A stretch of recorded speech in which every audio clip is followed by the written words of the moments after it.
Introduction. The book of Romans has often been referred to as God's Gospel of Grace. Indeed, it is the one book of the Bible that has turned the history of Christianity upside down. It was Martin Luther, when studying the merits of grace outlined in this book, who took his stand against the Roman Catholic hierarchy, and the Protestant Reformation was born. Throughout the ages, many great people of the Church have had radical transformations in their lives through study of the book of Romans. In this letter, we have Paul writing to the church at Rome.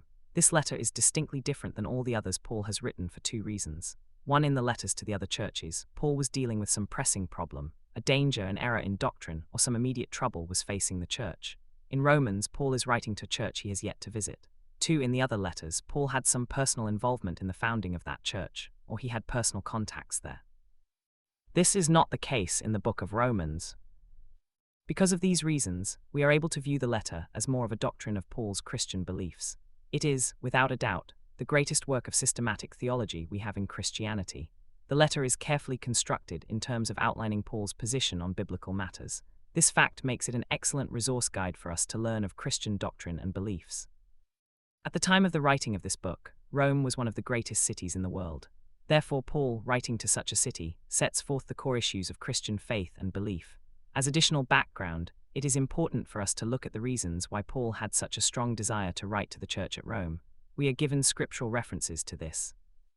Acts 19:21, Paul is in Ephesus and is planning to visit Macedonia when he writes, "After I have been there, I must also see Rome." Acts 23:11, following a very threatening time in his life, we are told the Lord stood by Paul and said, "Be of good cheer, Paul, for as thou hast testified of me in Jerusalem, so must thou bear witness also at Rome." It is obvious from these two scriptures that Rome was written on Paul's heart.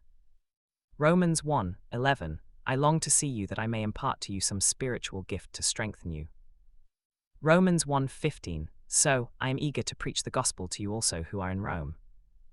Paul wrote the letter to the Romans somewhere around the year 58 AD, while he was in Corinth.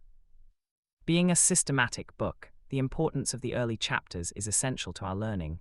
When Paul speaks of righteousness, he means a right relationship with God. Paul was frustrated with the Gentile world and all their pagan worship and sin. They certainly had not found righteousness. Then when he looked at the Hebrews, he saw God's chosen people who tried to find righteousness by obedience to the Mosaic law, and all the minute laws they added to it. Of course, we know this did not produce righteousness either. Paul therefore sets out to show that the only way to righteousness is utter trust and yielding to the Lord. The only way to a right and proper relationship with God is to take him at his word and submit ourselves to his mercy and love. This is the way of faith. Paul found that the center of Christian faith was that we can never earn or deserve God's favor. We do not have to. The whole matter is one of God's grace given freely to us.